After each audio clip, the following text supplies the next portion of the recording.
Today we got a great interview. What we're going to be talking about is a manufacturer's rep. And there's quite a few of you out there. If you're unfamiliar with the model, it's basically where you represent many different companies and you sell into a select number of accounts. Now, my dad was a manufacturer's rep, and it's one of the channels that we have as professional salespeople when we go through our career. We can be an employee, we can be a recruiter, we can be a trainer, we can do all of these things that are adjacent to sales. And manufacturer's reps is one of it. But what came out of this story is this person's been doing it close to 20 years and working for their dad, starting there and having that person, that mentor. And we're going to go through that story. I think you're really going to like it. I think it's pretty interesting. And we learned quite a bit about what works in sales. So let's get into the interview. I won't prolong it any further. If you are interested in one of the courses, go to b2brevenue.com. And if you like the show, could you tell somebody about it? And if you see my content on LinkedIn, give it a little like. I'd really appreciate that. Here we go with the interview. Hey, David, welcome to the show. Is way getting started. Tell us about yourself. Okay, Brian, it's great to be here. I'm a big fan. I'm happy to speak with you. My name is David Fursai. I run my own independent sales repping firm in New York. New Jersey, and the Northeast are some of our territories. Ruben was my father. He started the company in 1992 after being in the industry, or a few of the different industries, and he was starting to become on the manufacturer side, hiring and firing and managing reps across the country. He wanted to be his own boss again. Yeah. So he's been in sales for such a long time, and he wanted to do it himself. So he said, I'm going to start my own repping firm. I know what these manufacturers are looking for. And he ended up doing it. And he did it so well that one of the manufacturers hounded him for years to say, we want you to be our national sales manager. We want you to be our national sales manager. And he said, I can't. I have my own company. I'm repping many companies.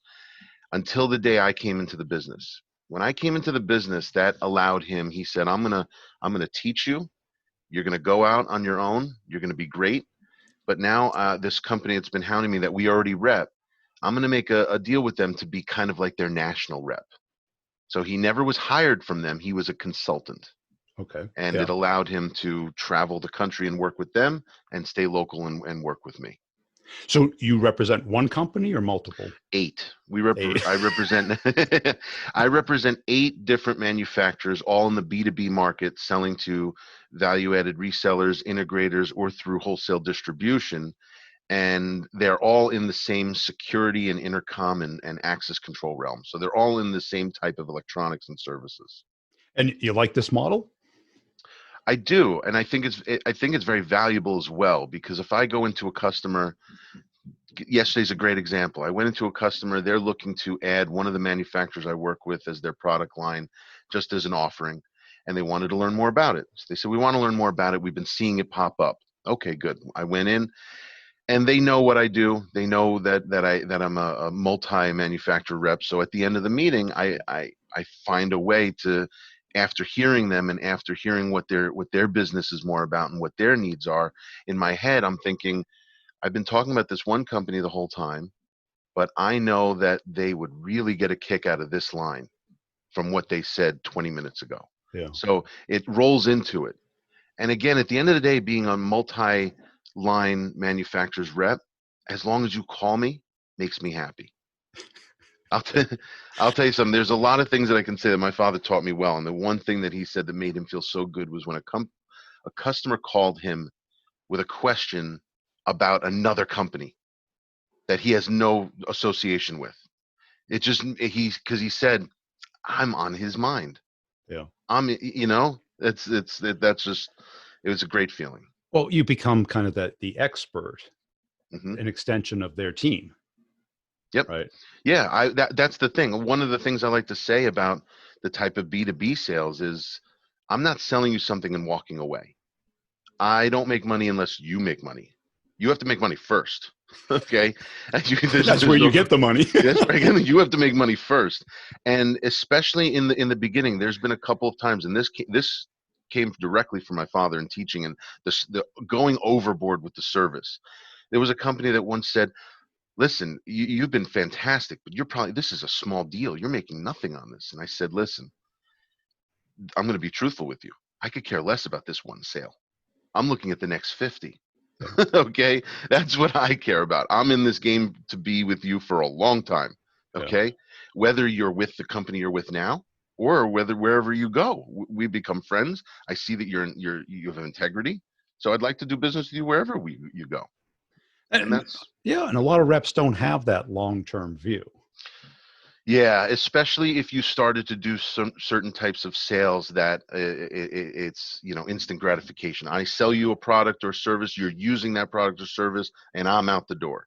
Yeah. You learn it. You definitely learn it. And I'll And tell you, go ahead. I'm sorry. What's it like working through resellers? Well, there's positive and negatives about it, and the negative is they think that they're the expert already because they've been doing it in the field. And I understand that.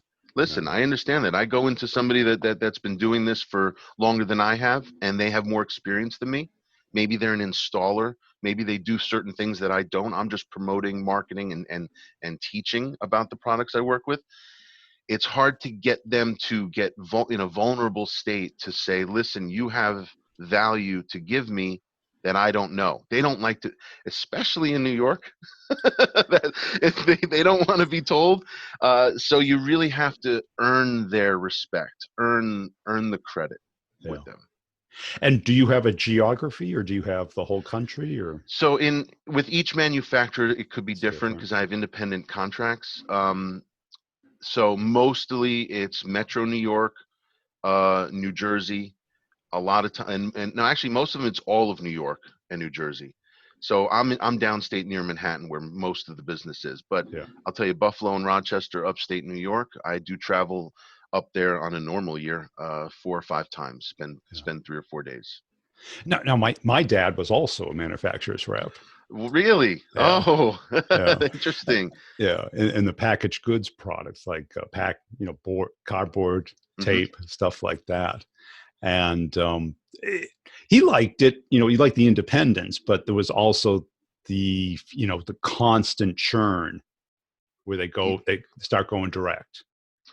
Well, yeah, that was always the tough part, going direct. But the constant churn, my dad loved. Really?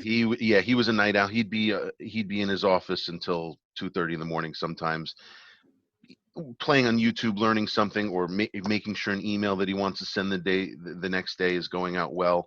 Yeah, that it's an interesting thing that you said. But let me tell you something. My father first told me when I first came into this industry. He said, and I didn't know I wanted to be in sales at first. I went to college and I wanted to be a meteorologist. I loved weather, still love science and weather. Then I realized how much math was involved, and I'm not the best at math. So I said, "This is not looking at maps and telling you if it's going to rain. It's I not don't just think." standing up there with cute girls, right? Yeah, yeah. This is wait. I got to take calc. There's a calc 4. I can't even count to 4. No, this. So I switched to communications and persuasion, and I took many courses, and I kind of at my junior senior year figured I'm probably going to go into the family business. He always wanted me to. Now, when I did, he said to me, David, I will never hound you. You can work for whoever you'd like.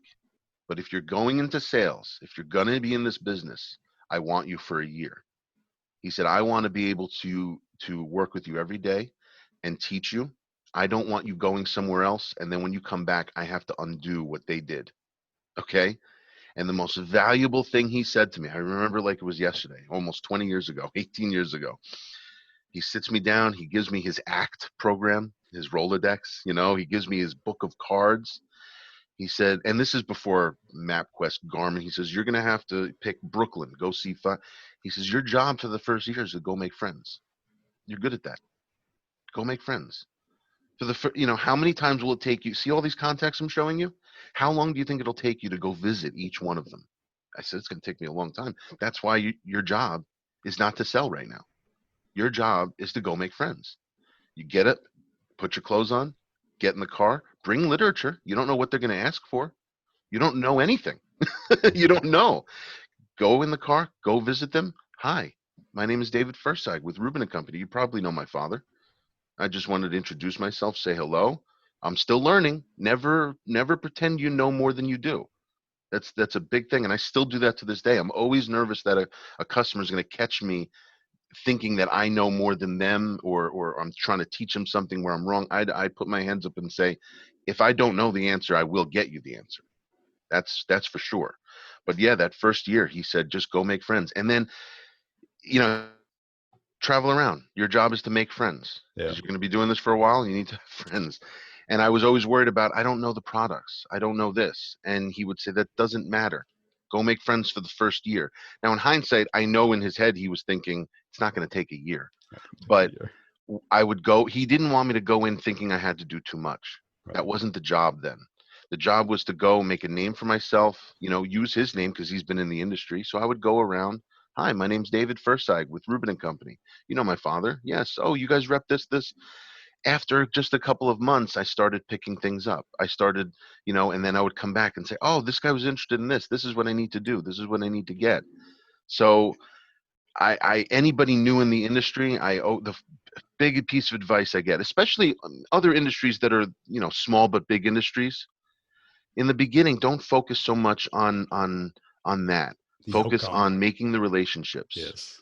And another thing that I do, and my father says that I do better than him when it comes to our managers, working with the managers, I always involve them. I copy. I've been told, David, stop copying me on all your emails. Okay, and I do that. And someone said, why do you do that? And I said, listen, if I fail, I don't want any. I want to know the reasons. If you see what I'm doing every day, it gives you the opportunity for 2 weeks after, as a manager, to say, David, I'd like to talk to you. You're not really getting where we want to be, and I see why. Yeah. But I don't keep them involved. They don't know. They don't know how. Right. You know, if I Well, was very confident myself and knew that I can sell $1 million, I wouldn't have to copy anybody because the numbers would speak for themselves. well, I think your dad was brilliant in the go out and make friends because you're right. He knew it wasn't going to take a year, but it took the onus off of you of selling. That Yeah, your job is not to sell at first, yeah, just become known. yeah. The end goal is to get the sales. The end goal is to create revenue for the company. You make money off commission. That's the end goal. If you put that as the step one, you're gonna fail. Right. So you gotta do other things. And I Yeah. have to say, before I go on, if he was sitting here next to me, he would be talking about his mentor. Okay, his mentor, again, a guy named Artie Geller, who was a electrical wholesale distribution sales manager. My father put it this way. You know, he could sell ice to Eskimos and all those different types of things you can say. My father said that Artie had a way of talking with people, but even tough customers. That was what he was best at. He would be able to tell a customer to go to hell, but in a way that they would look forward to it. That was his big difference. So Well, I think people overlook these skills. yeah, it's friendships. It's just being social. Not maybe not social media, but my, Being a everyone says human. human. Right. My dad says to everyone said to me, "Oh, your dad had the funniest jokes. He had the funniest jokes. He was the jokester." My dad always had a joke in his head, and he said, "David, I'm not into sports." He wasn't like I'm a little bit more into sports. He said, "You have that. I don't have that." So I said a long time ago, when I'm at a convention and everyone's talking about the ball game or this and that, I got to bring it back to something that I'm good at, something that they remember me on. So he was always the jokester, always had a joke in his head. And And I think too many people think, well, I'm not a comedian or I'm not a big sports fan. But you can talk about music, you can talk about weather, you can talk about probably not politics, but current events. it's just making it personal, making It's it breaking personal. the ice. Yeah, It's being somebody that they want to talk with, not that they have to talk with. yeah. It's the little things, making it personal, making it a one-to-one thing, and then doing what you say you're going to do. Yes. And which is following up. and getting back to them with an answer, even if it's an answer that they don't like or want to hear. Yeah. It's, listen, I hate to tell you this, but you remember what you asked for? We're not going to be able to do it. I want to tell you that up front. Yeah.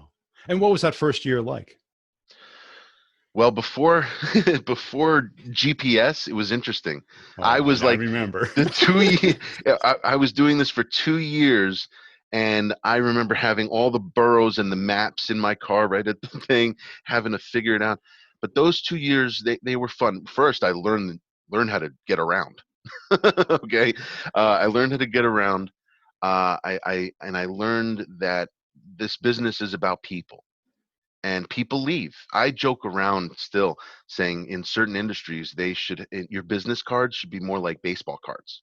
It should have your picture on the front, the team you're playing for, and on the back your stats and what you sold and what Yeah. year how well you did. I joke around about that all the time, but in an industry, there's a lot of industries similar to mine, so a lot of people will be able to relate.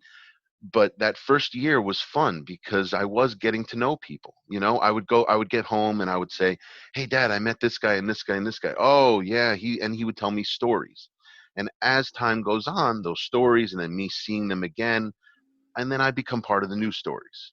You know, And he but was every probably helpful and honing your BS meter and knowing. yes, Yeah. oh, and there are a lot. Yes, no, and he explained. There's no. I would ask him a question. He would say, "There's no set rule. There's no set. Everyone's different." So, I'll give you two examples.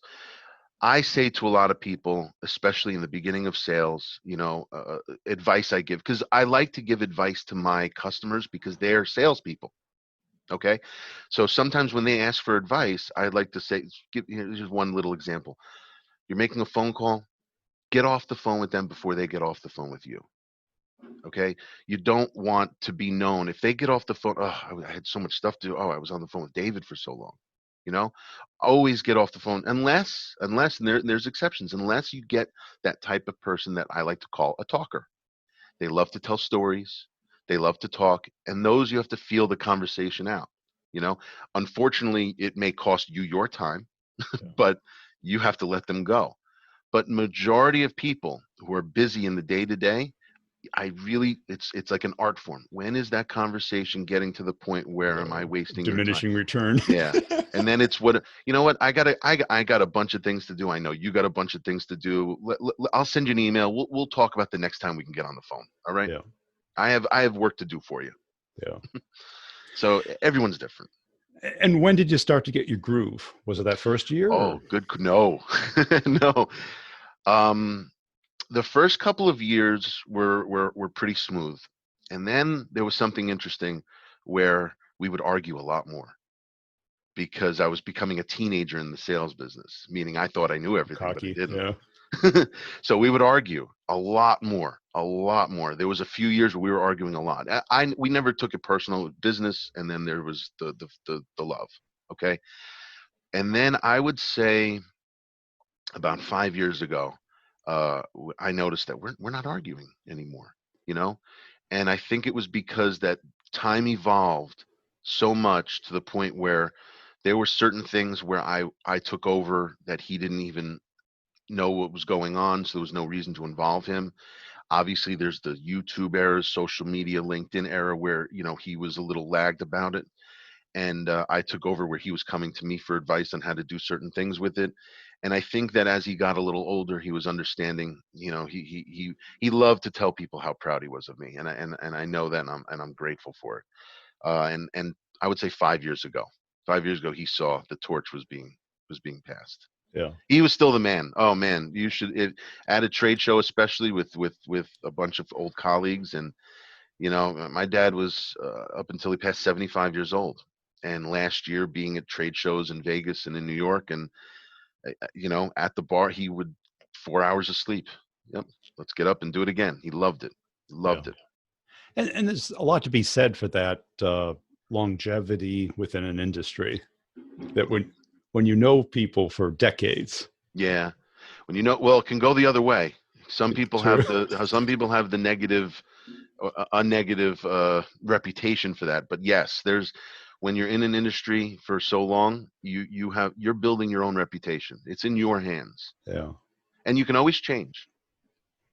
You can That's it. always. And it is weird when you start to see your colleagues' kids. I know.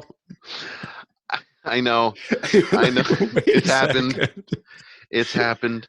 Yeah, and I've actually able to build some relationships from that. Yeah. You know, because there is there's a talk about it. There's a customer that I've been dealing with now recently, and I met him about 3 or 4 years ago, and I know they're a family-owned business, and there's been times we're at lunch, and we would talk. How are you getting along with your dad? Is it difficult? How do you find it? And it's similar stories. And I find that the parent always feels that the child knows something that they think that they know, just because they're the child. Yeah. They don't treat their child like a standard employee, and vice versa. And there's positives and negatives to both, of course. Yeah, but you contrast it against like the classic corporate thing. You come out of school, you become what they call sales development rep today. Yep. Yeah, you get the CRM and a script and of Yep. KPIs and a manager who probably has less than 5 years experience. Yep. Yep. Who got the job from another department that they did well in, but they wanted to make more money, so they put them in sales. Yeah. And the coaching is on activity, not on skill. Yeah. Yeah. And again, well, that's one of the negatives being a multi-line manufacturer's rep is I like that I'm my own boss. Nobody really is my boss. But then on the other hand, I have 8 other bosses because in their head, they're my Rep. boss, Yeah. and you have to work with each one individually. Each one wants different things. Each one expects different things. Some of the seasoned vets you can tell will know the game, and some of them don't. So you have to almost help them in a way that they're not asking for it, but you're helping them. Yeah. And how about the longevity with them? How long do they typically last with you before they go direct? What do you mean go direct? Hire their own rep as an employee. Oh, it varies, but I usually last pretty long, but I see it a lot. Yeah. I'll give you a quick example. I remember there was years ago, we're a new manager. We're on our first phone call. I'm driving, and I said, this is an important call. I pull over, get into a parking lot, and I remember him saying, "Now listen, you're just a two-man shop, in an area where I personally feel." And this guy came from big corporate America. He came from one of the bigger companies in our Yeah. industry, and he says to me, it's going to be difficult, to keep you. I know your numbers are pretty good right now, but we're going to be expecting a lot. And I said, okay, yeah. I said, all right, well, I'll keep you in, and back to the emails. I said, listen, I'm going to copy you on some of the emails. I want you to see how I do it. When next time you're in the area, let's spend the day together. I want you to see what I do. Within 2 years, he says, you're the best rep I have. He says, hands down, I wish I can clone you. I said, the problem is I can't clone myself. I remember our first conversation. You thought that a two-man repping group wasn't going to work in that area. You were looking at the 5 to 10 to 15 repping firms. And I said, the problem with your thinking was that more people, more coverage, better. Let me tell you why that's not true. First of all, you don't know who those 15 people are. Right. Second off, is those companies are repping 5 times the amount of companies, and you are not a glint in their eye. And he Yeah. said, no, you're right. I didn't think about that. Well, that's it. You go to get heart surgery. It doesn't matter how many surgeons are there. You want the surgeon. You want the surgeon there. You want the right one. The right one that's going to do the right job. Yeah, yeah. But But I like the industry. It's being in sales. I love the interaction with people. I love before the pandemic, going to visit people and able to build a reputation on. I would walk into a place unannounced. My father was able to do this, and a lot of people don't like unannounced visits. right, drop Okay, bys. drop-bys. My father was great at it because I literally would walk in. Hey, just I was in the neighborhood. I wanted to stop by. You guys are busy. I'm leaving. Literally left. Leave. Again, just like the phone call. They know in their heads that you're respectful enough, and if you leave, if you're not going to give them the time, no one's feelings are going to be hurt. Yeah. There's always next time, you know? Right. And, because like my dad and his posse, right? Mhm. When they came by the house, it was just, you could just tell they were professional sales guys. They told stories, they were engaging, Yeah. everyone was laughing.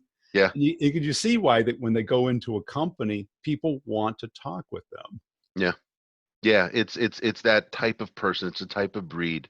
You see it at the trade shows. You get fooled because then you see some of the actors at the trade shows that are just running scripts and lines, and then you see the ones like probably your father and my father that were there for you're on your feet for 4 days. It's not It's easy brutal. work. It's brutal, but I know deep down he loved it because a lot of times that's where you see the people that you've spoken to, but you saw them last year at the same place Yeah. and they genuinely like each other. Oh, hey, how you doing?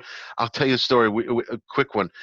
I was at a trade show. We were just walking in, and this guy that we only see at trade shows, about my dad's age, but at the time he was 70, 5 years ago.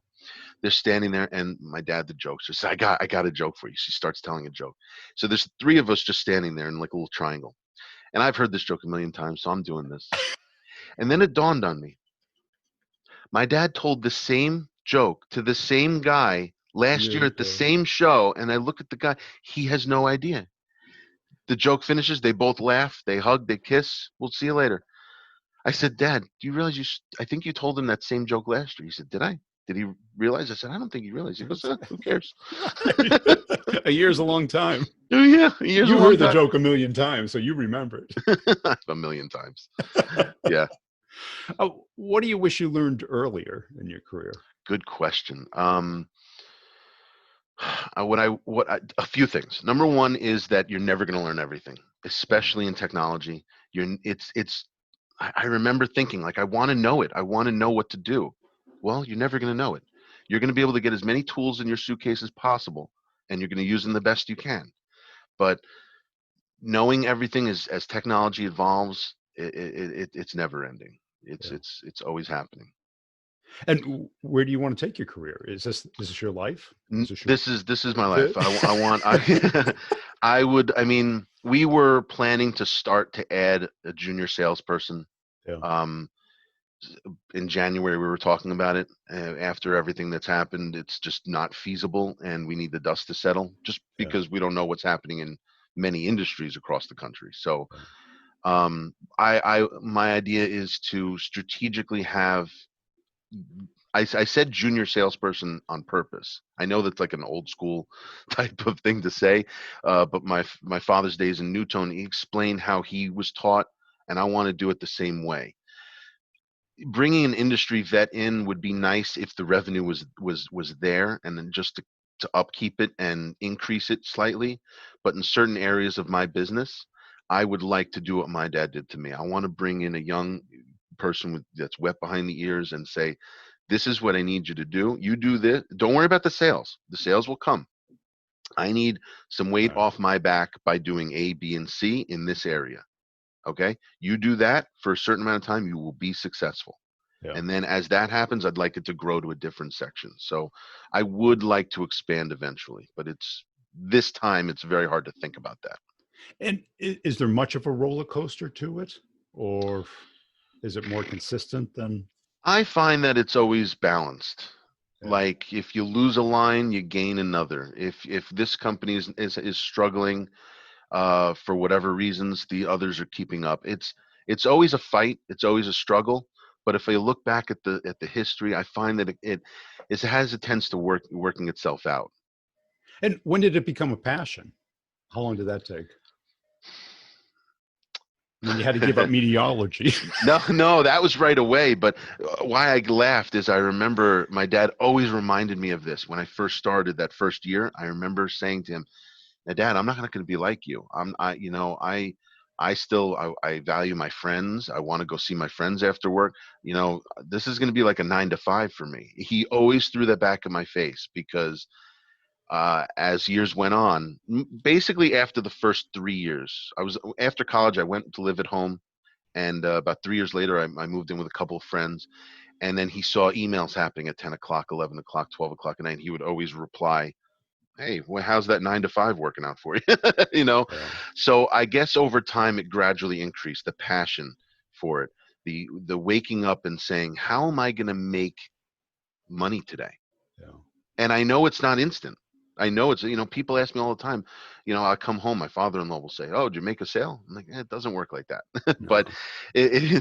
I know that if I do something positive today, take these steps and follow through, hopefully in a month or two, things will start to roll into Yeah. place. Cool. Hey, it's been a fun conversation. Where can people go to follow you?